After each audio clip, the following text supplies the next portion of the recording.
place for Yeti coolers, Traeger grills, Costa DeMar sunglasses, Calcutta Renegade coolers, plus Harris Ace is your hometown dealer for yellow wood treated lumber.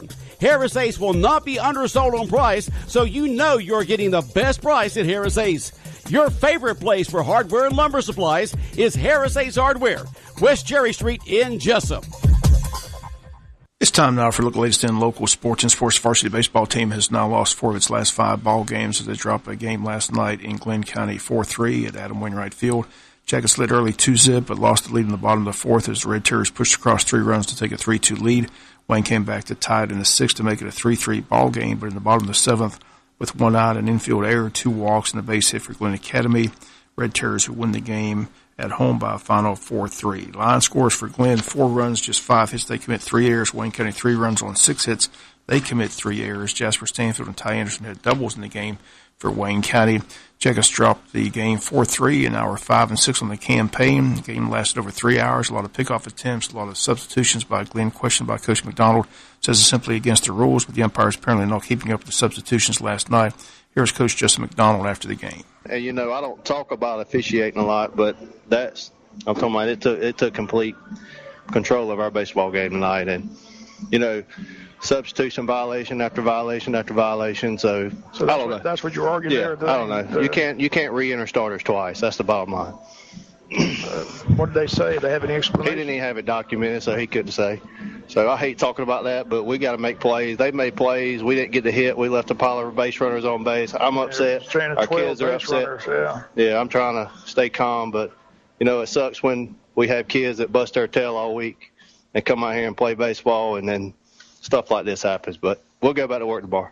Yep, we got Appleton County and Baxley tomorrow again. Tough, break. Bryce had a no-hitter going into the collision at the plate, but again, just can't run over the home plate catcher. I mean, well, the rule on that, you can't block the plate without the ball. And then there's a 3-foot area there where you got to make a decision to slide or not. Ball wasn't there yet, so what do our guys do? So that's another rule interpretation that could go either way.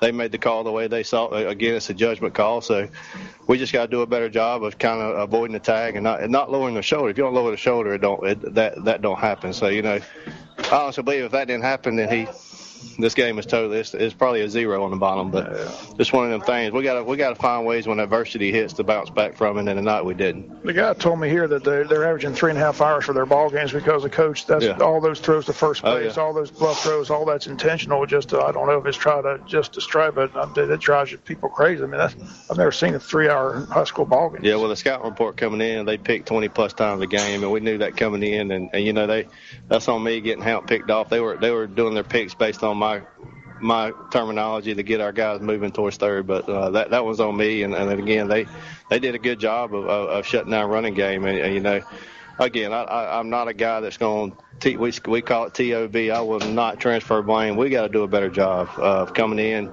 when your name's called, coming in and doing. Ray's done that all year, and tonight just wasn't his night. And then I know we've had substantial runners on base with 2 outs. 12 base runners stranded. I mean, we just can't.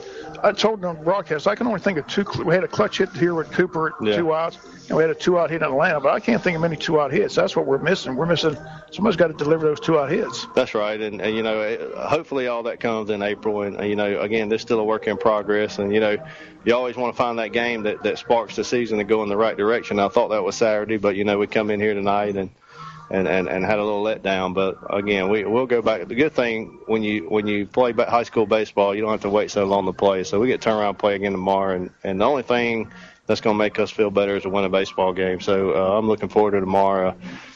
You can start to see it hurting our kids, and there's still young kids over there. We still make mistakes that signify 15-year-olds and sophomores in high school doing, but. Again, that's our job as coaches to get them ready to play. And, again, we got to do a better job. And again, I know I come on here pretty upset, and I know our coaching staff was too. And, I document a lot of stuff. And we come in here. I do apologize if I come up here and come off as trying to transfer blame. This is completely on us. So, again, we'll do a better job and get ready to go on. Again, those comments, Coach Justin McDonald at the game again. Wayne County back in action this afternoon over in Appleton County, taking on the Pirates. The Pirates come here on Friday, so it's back-to-back. In this game against Appleton was the game scheduled for Tuesday. They got washed out. So, again, it's Wayne County at Appleton County, 5:50 pregame, 6 o'clock first pitch. Again, Wayne County 5-6 for the last 5 in the loss column. Jackson need a win tonight over in Appleton County. We'll have it for you right here on Big Dog Country, FM 105.5. Middle school soccer Wednesday, Martha Puckett teams in action. The girls win 3-0. All goals scored by Shiona Trice. The boys won 4-0. Tony Herrera had 3 goals for Martha Puckett. Martha Puckett boys still unbeaten this season. Don't forget the Pine Forest Men's Golf Association Saturday's Winter Blues Golf Tournament. Only a few slots left in a 3-person event, 18-hole scramble, 9-hole best ball, 27-hole one-day tournament. Looks like it's going to be a full field. Again, 8:30 a.m. shotgun start. Again, they'll have lunch, fried chicken with all the trimmings. And it all takes place this Saturday at the Pine Forest Country Club. NFL free agency set to begin March 13th. In the meantime, current teams are trying to sign their players before they hit the free agent market. Atlanta Falcons able to reach a deal with their backup quarterback Matt Schaub yesterday, set to enter free agency. The 2-year deal worth $3.78 million for the backup QB. Also gets a nice $750,000 signing bonus. Schaub said all along that he preferred to stay with the Falcons rather than land with another team. Falcons drafted him in the 3rd round out of Virginia in 2004. Again, Matt Schaub still the backup to Matt Ryan in Atlanta. The frenzy begins next week. Le'Veon Bell, big name out there, sat out the entire season, disgruntled with the Steelers, who refused to pay him $16 million per season. Was guaranteed $14.5 million if he showed up and played, but sat out the entire season, left the $14.5 million on the table. Again, Steelers not tagging him this season, so he's set to enter free agency next week. Several teams seem to be interested, many backing off, saying he's gained a lot of weight, but some team set to give him Todd Gurley money. A lot of talks that he may wind up in Green Bay with quarterback Aaron Rodgers. Others say he may wind up in Indianapolis. Again, the free agency begins next week for the NFL. LeBron James passes Michael Jordan for 4th all-time last night on the NBA scoring list. Again, in a loss last night to the Denver Nuggets. Again, last Monday they booed him. Last night they gave him a standing ovation. Again, LeBron James passing Michael Jordan for 4th all-time on the NBA list. But again, he's no Michael Jordan. That's going to do it for the latest in local sports. Sports is brought to you each and every day this time by friends at Harris Ace Hardware. Come see us at iMobile Repair Services for any of your cell phone needs. iMobile Repair is located at 258 West Walnut Street. In search of a new phone, call us at 912-452-2513. 912-452